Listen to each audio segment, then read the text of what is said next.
கூட்டு விளைவு அத்தியாயம் 1.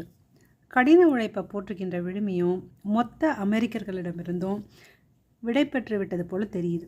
குறைந்தபட்சம் கடந்த 3 தலைமுறைகளாக அவங்க அளவுக்கு அதிகமான செல்வம், சௌகரியமான வாழ்க்கை எல்லாத்தையும் அனுபவிச்சுட்டு வந்திருக்காங்க.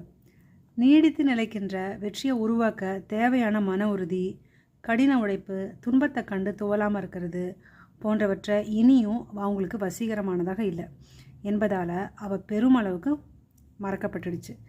நம்முடைய முன்னோர்கள் மேற்கொண்ட மாபெரும் முயற்சிங்க அவங்கக்கிட்ட கட்டுப்பாட்டை வளர்த்தெடுத்தின, அவங்களுடைய பண்பு நலங்களை புடம் போட்டன, புதிய உச்சங்களத்தோட அவங்கள உந்தி தள்ளின. மெத்தன போக்கு எல்லா பெரிய சாம்ராஜ்யங்கள் மீதும் பெரும் தாக்கத்தை விளைவித்திருந்தது என்பது வரலாற்று உண்மை. எகிப்தியர்கள், கிரேக்கர்கள், ரோமானியர்கள், ஸ்பானியர்கள், போர்ச்சுகீசியர்கள், பிரெஞ்சுக்காரர்கள் மற்றும் ஆங்கிலேயர் உட்பட எவருமே அதன் பிடியிலிருந்து தப்பலை. அதுக்கு என்ன காரணம்? வெற்றியை விட ஒரு வெற்றியை வீழ்த்தக்கூடியது வேறு எதுவும் கிடையாது. ஒரு குறிப்பிட்ட அளவு வெற்றி அடைஞ்சதும் மக்களிடம் மெத்தன போக்கு வந்துடுது.